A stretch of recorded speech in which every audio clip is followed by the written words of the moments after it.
What's up, syempre, Toyong TV. Welcome back. Syempre, dito na naman tayo sa loop natin. So, kwento ko na naman sa inyo.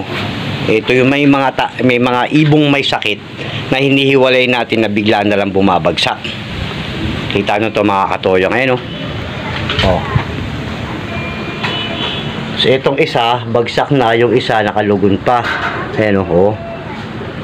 So, sinusubukan naman natin ng gamot tsaka ng pampatak. Talagang hindi kaya. Ibang klase yung sakit na yan mga katoyong.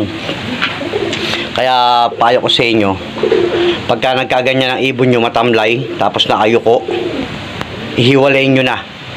Talagang ihiwalay nyo. Alasin nyo na sa loop play nyo, lalo mga YB, ang kadalasan tamaan.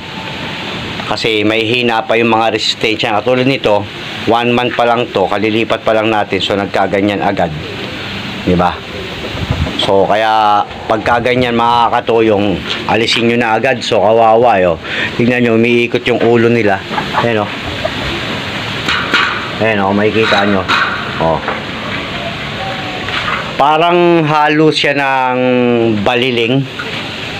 Parang mapupunta sa baliling pero na nakayuko.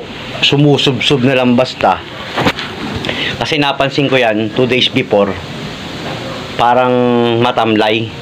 So sabi ko, alam naman natin tayong magkakalapatids, pag matamlay ang ibon natin, di ba, alam na natin may karamdaman yan.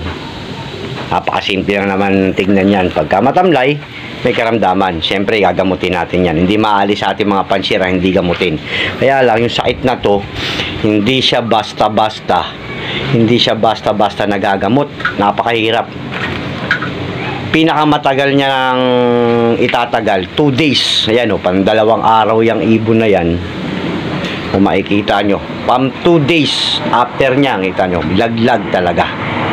Kasi yung matamlay na yon, kakain una, pangalawa hindi na, pangatlo laglag na. Napakabilis ng virus na yan. So sana wag natin danasin lahat. So ako hinihiwalay ko kasi ang loop play ko nasa 4th floor. Itong breeder ko rito 3rd floor. Ito naman yung mga quarantine ko. Diyan ako naglalagay ng mga quarantine. Pag may mga sakit, at hiwalay agad, layo agad, hindi pwedeng ihalo sa loop play. Kasi mahirap na, di ba mga katoyong? Sayang lang yung mga effort natin kung magkakasakit sila at makakahawa pa sa iba. Diba? Kaya yung ginagawa ko, hinihiwalay ko sila, inobserbahan. Katulad ngayon, in 2 days, katulad ng mga nauna natin, 2 days lang din.